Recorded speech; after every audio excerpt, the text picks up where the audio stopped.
My sister-in-law lied about a fake hospital emergency to ruin my engagement party, so I waited years to plan the ultimate revenge on her wedding day. Some may say I'm horrible for doing this, but it serves her right. I didn't have my engagement party because she was obsessed with her brother. She always seems to forget that they are not kids anymore.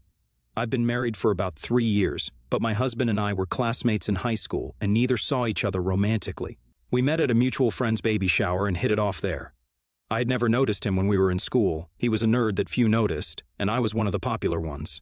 I thought he was cute at the baby shower, but I didn't recognize him until he came to me and spoke as if he knew me. I was embarrassed by the little incident.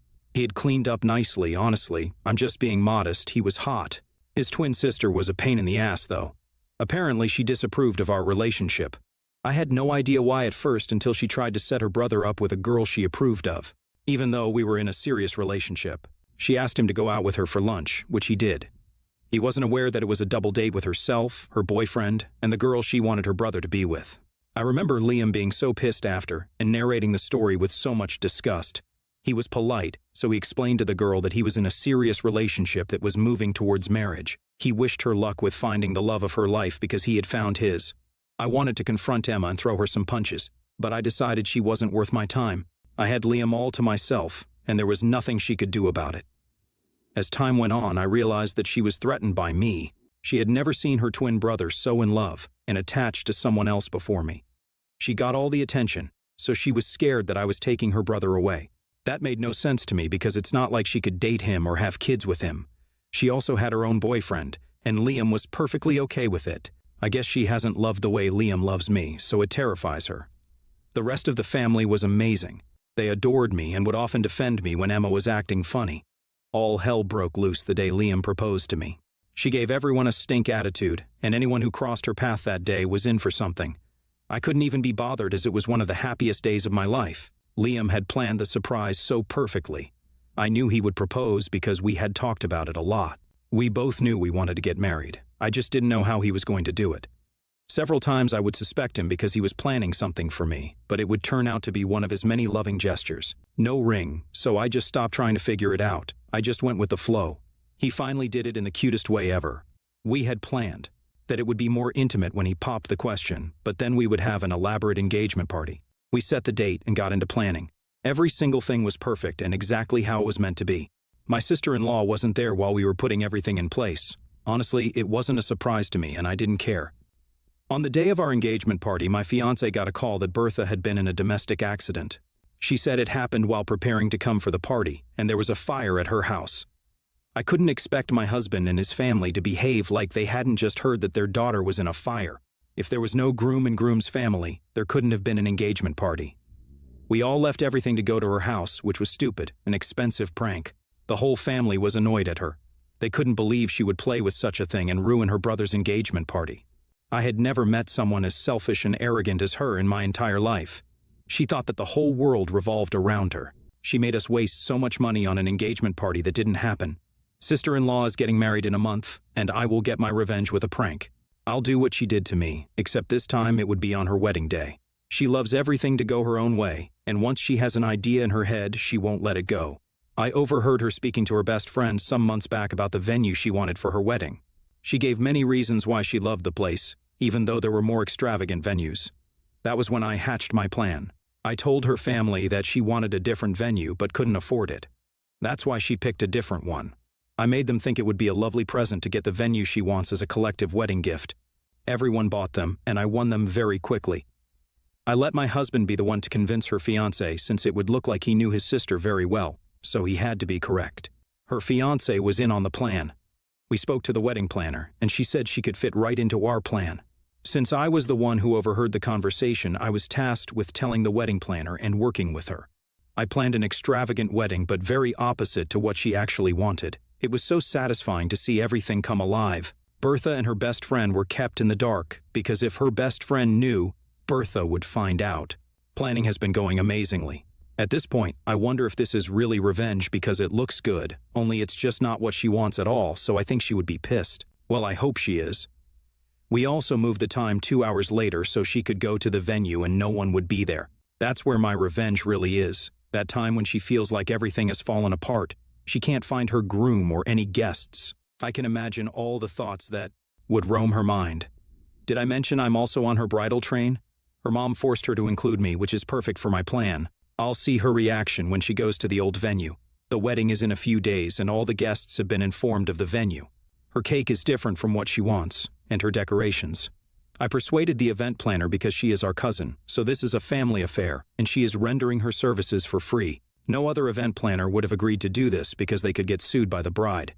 I'm getting cold feet, but it's too late to back down now. I can't help but wonder what my husband and his family would do when they found out the truth. I was so consumed with giving her the opposite of what she wanted. So little Miss Perfect could get a taste of her own medicine. I'm not usually like this, but it's the many years of insults and hurtful things she did to me, especially when she made my husband and I get into a huge fight, that caused me to go through with this. One night, I was having a pleasant time with my husband, and I almost told him, but couldn't bring myself to do it. If I had told him, everyone would know, but no plans were changing at that time because it would have been too late. Plus, I actually enjoyed planning the exact opposite of what she wanted. Her tastes and mine are so different sometimes that I wonder what goes on in her head. Wish me luck. I'll need lots of it these next few days. I got my perfect revenge. All hell broke loose. It was pretty bad. If she could kill everybody, she would have. I had no remorse because she charged at me and made it seem like I was the most horrible person in the world. This is tiny compared to what my husband and I went through because of her. The best part was that her other siblings were on my side. They confessed to me that they figured I was lying but didn't say anything because they thought she deserved it. It was funny to my husband and not really a big deal because I still planned a lovely wedding, just not what she wanted.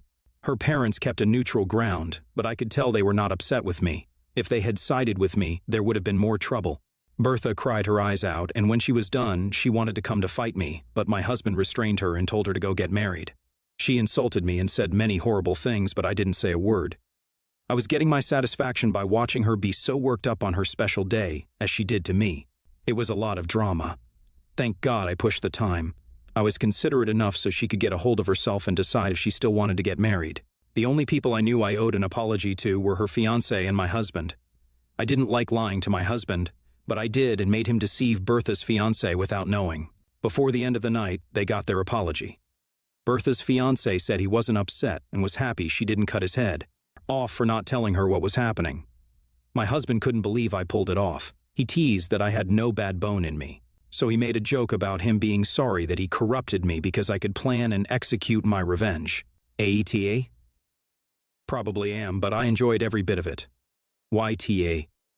I can't believe you would play with someone's wedding day like that. You just behave like her, so stop complaining that she is this horrible person because you are like her too. NTA? Serves her right.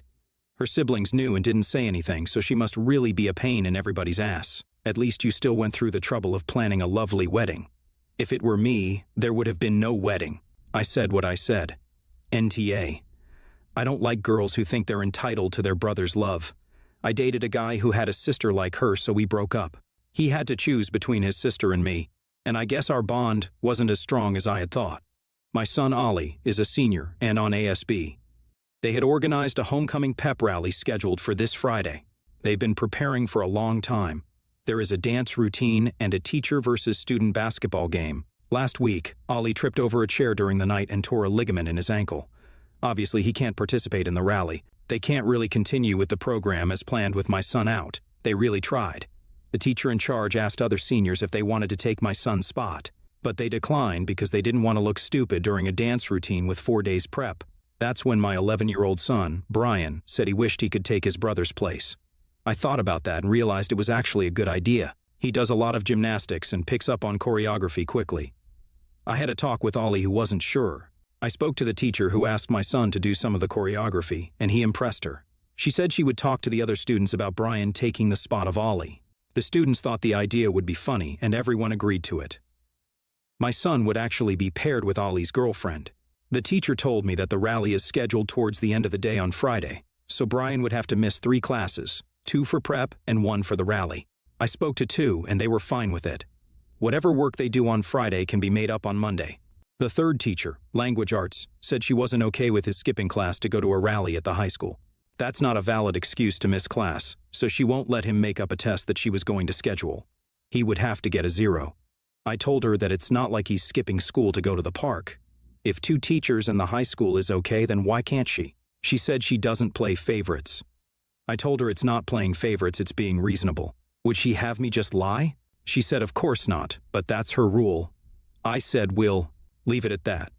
I decided it wasn't worth this much drama, and my son getting a 0 on a test in the 6th grade wasn't going to ruin his life. I could be a dad dick and go over her head, but I won't. She did email me today and asked if I decided if my son was going to skip class to go to the high school rally.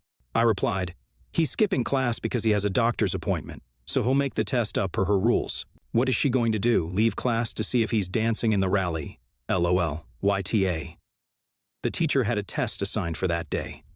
Hence, why the 2 other teachers allowing it has no bearing on whether the 3rd teacher was unreasonable. Making up classwork homework is nowhere near as intensive as trying to schedule a makeup test date time. All you did was teach your child that it's okay to lie to get what you want and make other people's lives more difficult for the sake of your own personal gain. NTA. I'm not understanding this. If I want to take my child out of school for whatever reason, that's my right as a parent. End of discussion. OP, you gave courtesy heads up to the teachers. That's all that is needed as long as the child is doing fine in classes, isn't on academic probation, nor does it facilitate any negative consequences. Parental sound decision trumps any teacher. School rights. Talk about overreach on the teacher. So this one is weird. My family hates me, but I feel like I did the right thing. Over a decade ago, my sister gave up custody of her 3 kids to their father. She was a drug addict, could care less about her children at that point in her life, and wanted no responsibility to them whatsoever. So when her ex divorced her, she willingly signed away all parental rights and spiraled out of control. 3 years ago, she hit rock bottom, got her life back together, remarried, and has a child. Since then, she has been trying her hardest to reconnect with her other children, with no success at all. None of them wants anything to do with her. They have blocked her on all communication avenues and have made it very, very clear she is not welcome in their lives. The thing my family and sister didn't know is that I have been in their lives for a little over 5 years. One of them reached out to me, wanting to reconnect with someone they remembered being kind to them from their mother's side of the family, and from there, I have become what I hope is a good uncle to them. I'm very friendly with my ex-brother-in-law, and I will go and visit them at least twice a year for a week or 2 at their request. I have kept this secret from my family, as many of them are just as unstable as my sister is, unfortunately. Somehow my sister learned of this recently, and all hell broke loose. My family has turned on me, declaring me evil and the biggest a-hole on the planet for not playing mediator and leaking information to them about the state of my sister's kids. My sister now believes I have been poisoning the well and further ruining any chances she has at reconnecting with her kids. On the other hand, this was their wish. They did not want my sister to know anything about them. On the other hand, I can see how much my sister hurts by how the situation currently is. I do believe she loves them with all her heart and wants to make things right. So I've reached a moral dilemma. I do want to add one thing in quickly.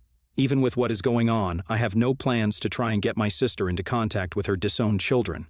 I am going to respect their wishes until they themselves decide otherwise. I will not try to convince them she has changed, as I feel that is not my battle to fight. NTA. Your family wants someone to blame because they cannot face the reality that the relationship between your sister and her kids was irrevocably ruptured because of what she did, and there's no way she can get it back. But you have been in contact with the kids, so you know that both of these things are true, correct? Then you know that your intervention would have made 0 difference. They still would have refused any contact with your sister. They just also wouldn't have a kind uncle in their lives. Tell your family that the choice was never between you and your sister. It was between you and the kids' lives, and nobody from their mother's side of the family in their lives. And if these relatives of yours weren't so selfish, they would be grateful that you'd been in a position to make sure the kids were doing okay. NTA. You're being a good uncle, and you are under no obligation to give information about your sister's former children to her, considering the state they last saw her in. I think at this point, if you honestly feel like your sister is better, and like it would be good for the kids, her to communicate, you should express that sentiment to the kids and ex-brother-in-law. That said, I'm a little suspicious that your sister's first reaction was rage, rather than seeing the amazing opportunity presented to her. That there's someone in her kids' lives that they trust who could set the foundation for her, at least speaking to them again. It's up to you how to play it, but as long as you're doing whatever is best for the kids, you're NTA. NTA. The only problem I have with your story is the following, so I've reached a moral dilemma. Not to my mind. You've been a good uncle to children who needed it. Furthermore, you've done this on their terms. As the child of addicts myself, I know those kids went through hell and back. You show them that you respect their wishes and that you are someone they can trust. My suggestion: let the kids and/or brother-in-law know that the mother is now aware of the relationship you have with them. Reiterate that you have no intention of talking to their mom about them. Toxic families like yours and mine can't stand to see others have pretty shiny things in their case, a healthy relationship outside their control. I wouldn't be surprised if one of your family members tried to alienate you from those kids with lies.